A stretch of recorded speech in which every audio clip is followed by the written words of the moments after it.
Hello guys, তোমরা কেমন আছো? আমি তো তোমাদের আশীর্বাদে খুব ভালো আছি। নতুন একটা ব্লগ নিয়ে চলে এসেছি। ভালো লাগলে লাইক কমেন্ট শেয়ার করতে ভুলো না। আর চ্যানেলটা যদি তোমাদের নতুন হয়ে থাকে তো চ্যানেলটাকে সাবস্ক্রাইব করো। তো আজকে আমরা একটা নতুন বিয়ে বাড়িতে এসেছি। নতুন বলতে বিয়ে বাড়িতে এসেছি আমি, ভাই আর বাবা মা। তো বিয়ে বাড়িতে কী কী করলাম না করলাম তোমার সাথে সবটাই শেয়ার করবো। তার মধ্যে একটা টুইস্ট আছে, যেটা হলো আমাদের ভালোবাসা তো হার্ডলি 2 থেকে 3 বছর পর এমনি এমনি মানুষ ভুলে যায়, কিন্তু 8-8টা বছর পর সম্পর্ক থাকার পরও এখনও ছেলেটা বিয়ে করেনি। এটা একটা বিশাল বড় টুইস্ট যে কেন বিয়ে করেনি, কিন্তু তার ঘরে এখনও ফটো সাজানো আছে। এটা আমি পার্সোনালি জানি, এটা তাই তোমাদের শেয়ার করলাম।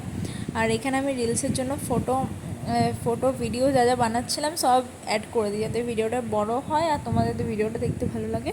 তো কার কেমন লাগছে ভিডিও দেখতে কমেন্ট করো, না হলে কিন্তু আমি ভিডিও বানাতে পারছি না, তোমরা কমেন্ট করছো না তাই। তো দেখো, তোমাদের ওই বিয়ে বাড়ির মেয়েটাকে খুব সুন্দর দেখতে ছিল। তো আমি জানি না যে কি হয়েছে না হয়েছে, বাট এটা শুনে সবারই মুখ থেকে আমার প্রচণ্ড ভালো লাগছে। আর আমার বাবা তো নর্মালি একটা জামা পরে গেছিলো। আর এটা ভেবো না যে তার বিয়ে, তার ছোটো ভাইয়ের বিয়ে ছিল। তো সবটা যেন আমার হিস্ট্রি শুনতে একটু বেশিই ভালো লাগে। তো এই হিস্ট্রিগুলো তোমাদের সাথে শেয়ার করবো, তাতেও আমার একটু বেশিই ভালো লাগে যে তোমাদের সাথে আমি সবটা শেয়ার করতে পারবো। আর আমি আর ভাই চলে গেলাম কিছু ঠুসতে। ভাই ওই কোল্ড ড্রিঙ্কসটা নিয়ে, মানে সফট ড্রিঙ্কসটা নিয়ে হাতের মধ্যে এরকম তুলছে। আমি যে ভাই করিস না রে, তো সায়েন্সের স্টুডেন্ট, কিছু বুঝতে পারে না। আর আমি আর ভাই বসে পড়লাম খেতে, আর মা বাবা এখনও বসেনি খেতে। তো খাওয়া হয়ে দেখা হচ্ছে, বাই বাই। তারপরে আমরা চলে গেলাম বাড়ি।